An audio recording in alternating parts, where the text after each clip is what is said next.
Hello, YouTube. It is SWGoH's #1 Vance fan, Mr. McClunky, here with part one of another double feature roster review. First up, we have Cehmate. I hope I am pronouncing that right, but I guarantee you I am pronouncing it wrong. Looking at the form, it looks like we have got a general review, no dietary restrictions. They have requested some special attention to their Inquisitors, and I think we can make that happen.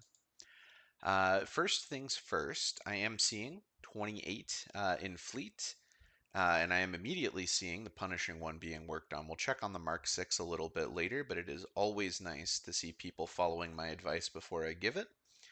Uh, Next, I am seeing 5.5 GP, so this is a little bit lower of a GP level, so I'm going to keep that in mind throughout this roster review. A lot of my previous roster reviews have been at kind of a little higher, that 10 plus million GP range. Um, so we'll just have to bear that in mind as we go. Jedi Master Kenobi as the first GL. It's looking like the only GL. I am going to just double check and see if there's not someone at lower gear. Nope. JMK is the first one. I do typically advocate for the Jabba JML Executor Leia quadfecta, but JMK is a solid choice for the first legend. He is not necessarily as strong as he used to be in the meta, but incredibly versatile GL. He can do pretty well on defense. He can do pretty well on offense. I am going to check real quick and see if you do have Commander Tano. It looks like not quite yet. So I do recommend kind of going for her first and foremost because she is really going to change the way that that team plays. So back to where we were. Looks like on the form, have not completed tier 6 of the Jedi Training Ray. Nope, haven't. That's fine. You're fairly early on in the game. There's plenty of time to work on that down the road, and honestly, not a major priority at this point in time. So don't feel too bad about that. It says Cup is not at R9, which is also understandable. Let's check him real quick. Okay, so you do have him unlocked, which is nice. It looks like a little bit of gear invested into him as well. So I do typically take Cup and staple him to the end of the Jabba JML Executor Leia farm to kind of make it sort of a quintfecta. So still something to look at down the road, but you have invested a little bit. I see hope for your future SWGoH career. Now it's time for the potency checkup. And let's see. So keeping in mind kind of the roster we're at, I am seeing Tarkin getting some investment in for the raid, which is nice. I might have to add a section to this game where I take a look at the raid teams, especially for some of these smaller accounts, because a lot of the larger accounts, they are prioritizing the raid, and this raid is kind of more geared towards some of the whaling. So a lot of those higher level players tend to be doing fairly well. But I think taking a look at some of the teams that these lower players have at their disposal is important too. But I am really liking what I'm seeing.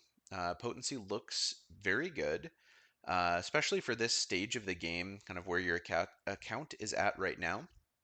This is looking really nice. I am seeing that you are in Carbonite 1, but I expect you should be able to promote up into Carbonite or up into, sorry, Bronzium pretty soon. Taking a look at the current farms, being honest, Jedi Knight, Calcestis, Poncho Bros, Peridia, and Jabba. So we've got kind of a full plate here. In terms of the Calcestis requirements, let's run through these. This is kind of nice for an account that is at this range. Typically, for people who are wanting to do these guild farms a little later in the game, I do recommend going the Bo-Katan Mandalore route as opposed to this one, just because the unlock mission's a little bit easier.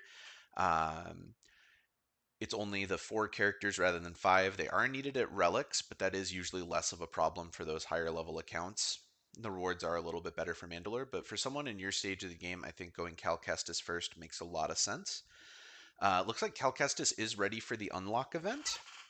Let's take a look at Seer. Looks like Seer is getting actually pretty close. We've got a few more stars to go, but we do have a lot of gear invested and a Zeta, which we love to see.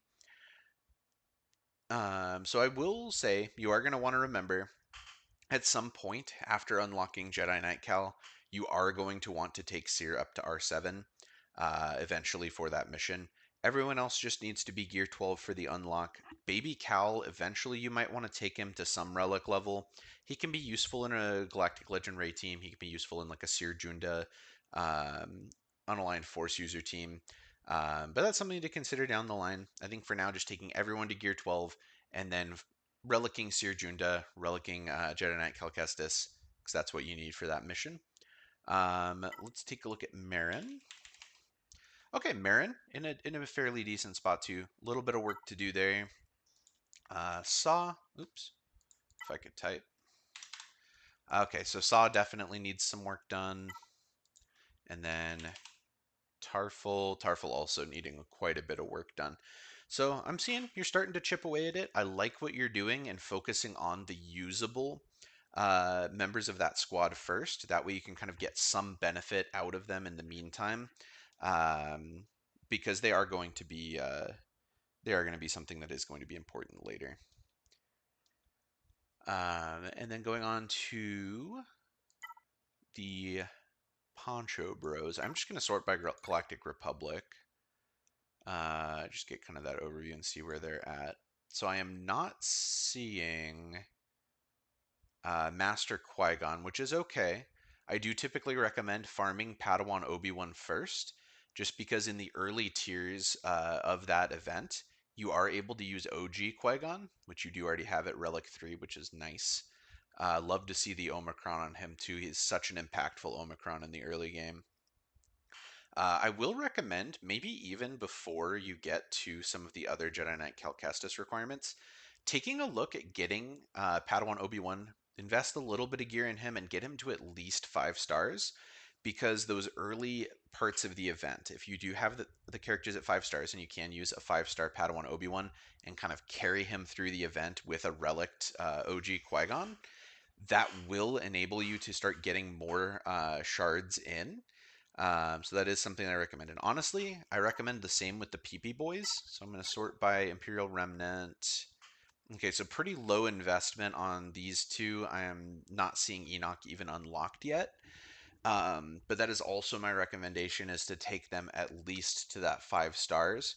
Because there's a lot of free shards that you can get. Each time those events come around, and it's once a month for each event, you can be passively earning those shards while you prioritize other farms. So once you get them to the 5 stars, just leave them be, run the event whenever it comes up, collect the free shards, and work on whatever it is that you're working on next.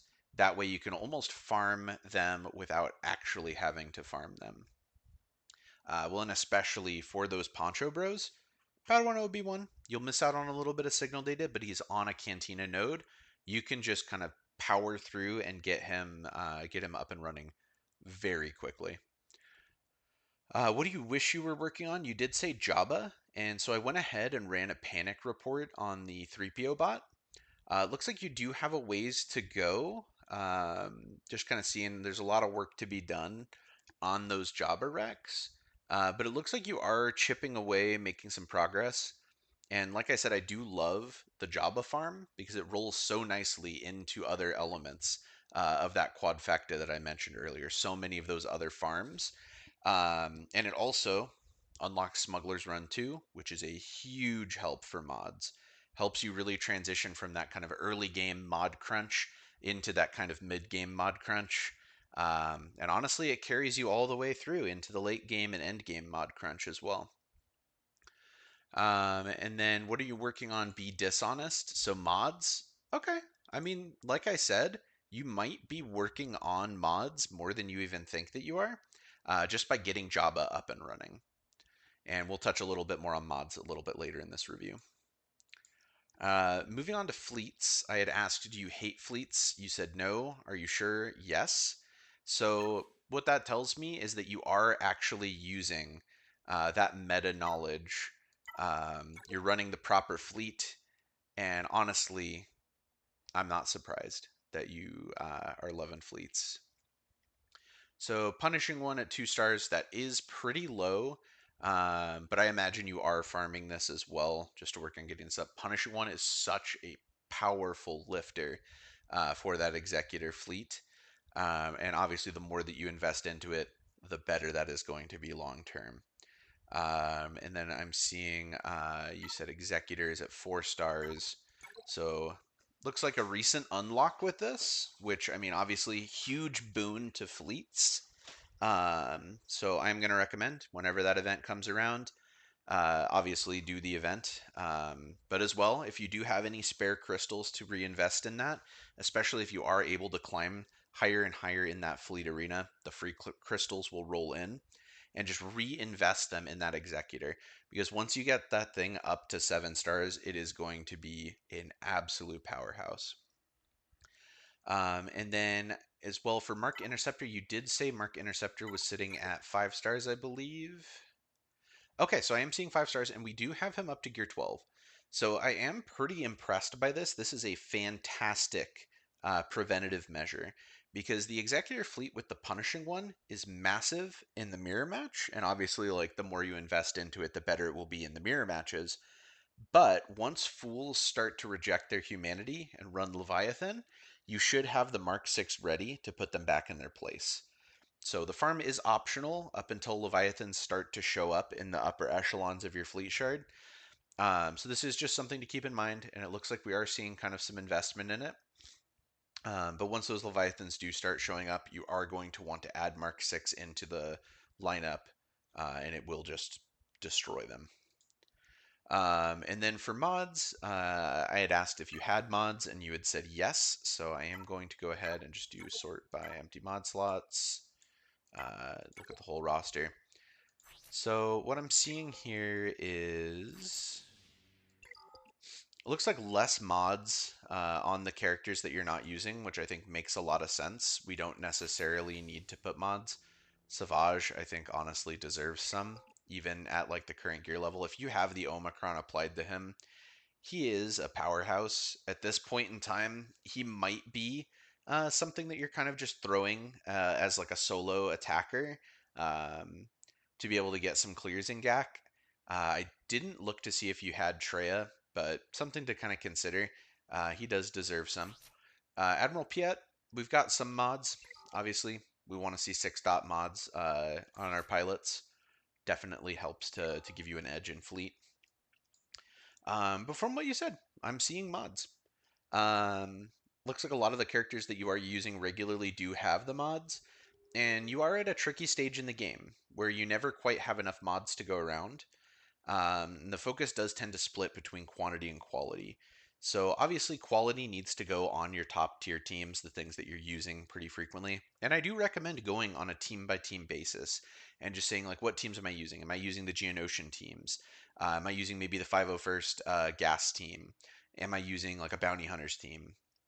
And obviously starting with your Galactic Legend teams, like who are you using with JMK? You'll want to make sure that that full squad has mods and then move on to the next squad. Like your best squads need to have your best mods. Um, and then quantity is also something to consider that makes a huge difference. So as you kind of get deeper into the game, bloating your GP level for Rise of the Empire is going to start to become more and more important. You are also probably at a point where the credit crunch is real and you can't necessarily go about applying trash mods to trash characters yet.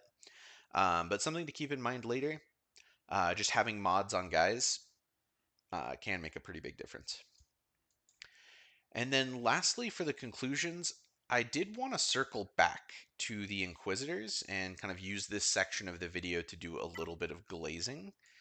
So taking a look at the Inquisitorius, I am seeing all the core Inquisitors at R5.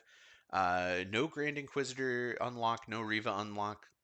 Honestly, I mean, at your stage of the game, having these guys at R5 is big enough already. Merrick, you've got him at the 3 stars, so you did the marquee. That's all we can really ask for. So I am seeing as well, like bit by bit, you have been applying zetas to these guys. I'm seeing a lack of mods, which again, like I said, you're at that point in the game where mods do become a little bit more tricky. So kind of some advice on that. You are going to want mods on these Inquisitors for that Grand Inquisitor unlock event. Some of the tiers can be pretty easy. Some of them can be a massive pain. One of the things that I will recommend is since you are going to need to take quite a few of these Inquisitors up to Relic 7 to do the Reva mission, one of the things that I did when I was unlocking Grand Inquisitors, I did take 8th Brother, 5th Brother, Ninth Sister, and 7th Sister up to Relic 7, kind of as I was doing that Grand Inquisitor event. I was going to have to take them up there for the Reva Unlock event anyway. So I got a little bit of a head start on that, and it did make the event just a little bit easier to push through. So just kind of something to think about. Second Sister does usually get left out of the lineup once you do get Grand Inquisitor. And then later on down the line, once you have Reva, typically Ninth Sister gets the boot.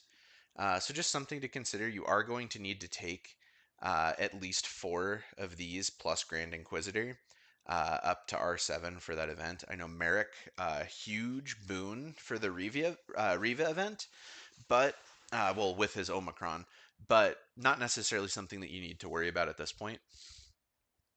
One of the things that I do recommend is looking up the 50 shards guide for the Reva event. There's an infographic that's kind of floating around on Reddit and different places like that. But they do have a Discord that I will drop a link to in the description below. They've been incredibly helpful for that event. They have kind of a flowchart infographic, detailed modding advice on how to just ace that Reva event every single time. So a fantastic resource if you are kind of gearing up to do more of those guild-based farming. I absolutely recommend giving them a look. But I think that's about all that I have for now. So hope you found this review helpful, and I'll catch you in the next one. Bye.